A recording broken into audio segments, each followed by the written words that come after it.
Hi, and thank you guys for joining me. I'm back doing some more self-care stuff, and I have some interesting things that I've uncovered. So, for those who don't know, I was out for surgery for basically 3 weeks. I'm back now. I'm still in the recovery process, but um, I'm still working. No, I'm not still working. I just started working today, and I'm taking it slow and relaxing and enjoying this recovery process. One of the biggest things that I've gotten from this whole experience is the the freedom of having a support system that loves me and cares for me. Like that has been confirmed and affirmed, and it's amazing.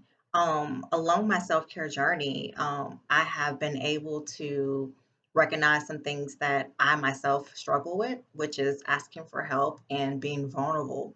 And I go to therapy, and my therapist talks about vulnerability and attachment stuff. And I'm like, gosh, when are we going to get past this, right?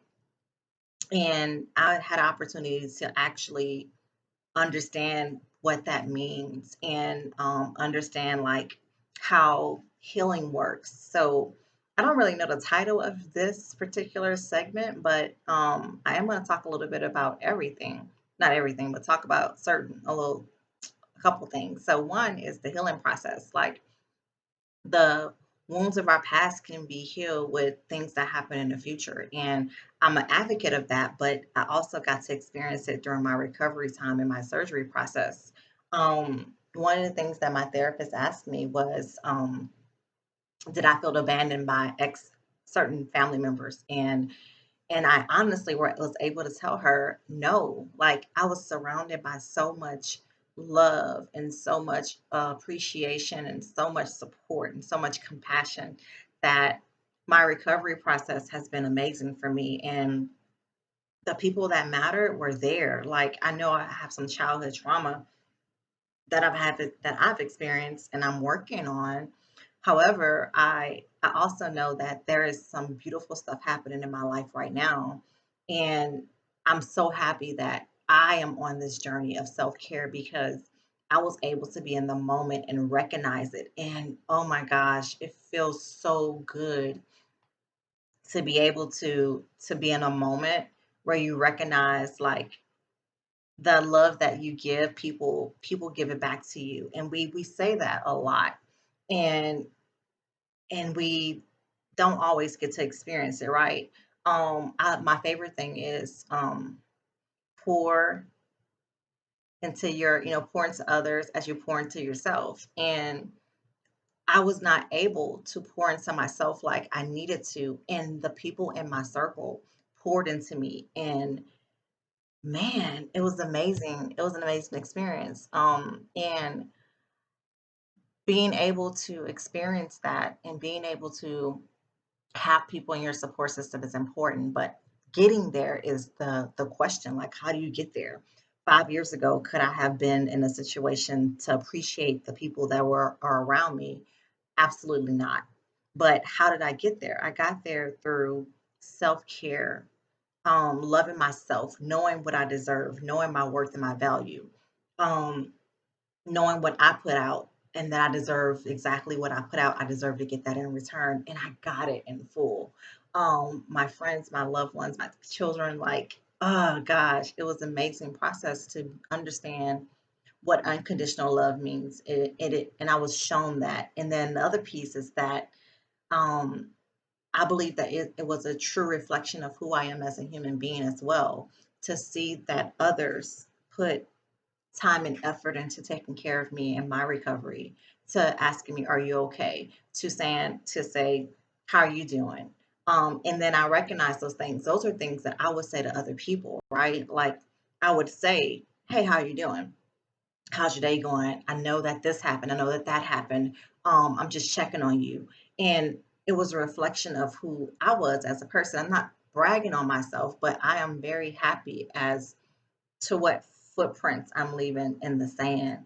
Like, and being able to to appreciate that, being able to understand that, being able to, because sometimes we don't get that, like me being a therapist, sometimes you don't get that because it's a different feeling with your clients. And then you get it in your personal life and you're like, oh, okay.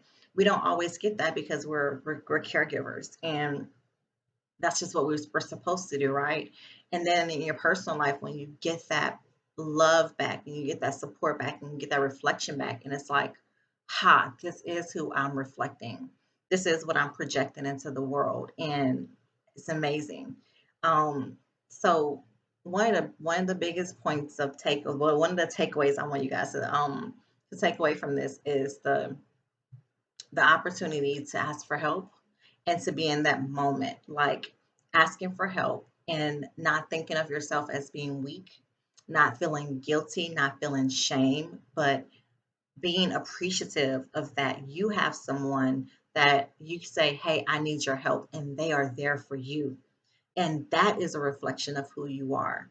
And that is a reflection of what you have put out into the universe. So being able to accept that help, not because you're weak, not because there's shame or guilt attached to it, but because you deserve that. You deserve that love. And for me, that was my self love. Being able to accept that was me loving myself enough to know that I deserve to have people help me. I deserve to have people love on me and dote on me and make a fuss about me and all that good stuff. And there was nothing wrong with that. And it was amazing. And I appreciate everyone who was in my support system and who still is in my support system. And as far as my self-care journey, oh my gosh, I'm so, so happy to be where I am. I'm so happy that I restarted all over again and I'm on week 3. But the self-love part played back in, even though that's part 1. The self-care piece, the self-love part came back all over again because it was me being able to accept that because I love myself that much. I was able to accept love from others. And that has been crazy amazing. The boundary piece played into as far as like the boundaries with myself, like being okay with asking for help. That was the boundary. You need to accept this help and you need this help, accept this help, and it's going to be okay. And that was a boundary that I had to set within myself. Like, you no longer get to push people away. You no longer get to think that you're superwoman. You no longer get to think that you can do this by yourself. You need to accept this help, and you will not tell people no. You will say thank you. You will ask for someone to hand you this. You will not bend over. You not, like I set boundaries with myself and was like, you will accept this help because you deserve this help and this will help you recover faster. And that was a conversation I had to have with myself. Like, you're not a superwoman. And these people love you and care about you, and you have to be able to accept this help. Now, are you ready for this journey? Now, you've been talking about it, you've been preaching about it, I guess. And now it's time to really walk the walk. And I'm so happy that I was able to walk that walk. I had to talk to myself and say, accept this. Like, this is a boundary that you need to set within yourself. You will not feel guilty or shameful because you asked for help. You will not feel guilty or shame because you need to help going to the bathroom, or that someone brought you food, or someone's taking care of you. You deserve that, and you will accept this. And this is a boundary within yourself because you deserve it. So I got to revisit and reaffirm the self-love pieces and the boundary pieces of the self-care journey that I've been on, and I'm super excited about it. So I'm hoping you guys are enjoying your self-care journey. I'm hoping to hear from you all about where you are with your self-care journey. I'm hoping that you will either put some comments out there, send me an email, whatever it is. I like to hear about your self-care journey, just to understand like where everyone else is and what it looks like for other people. It's great to talk about it, but definitely want to make sure that you're taking moments to understand it and appreciate it. So thank you again for joining me for Daily Self Care with Myra Wilkinson.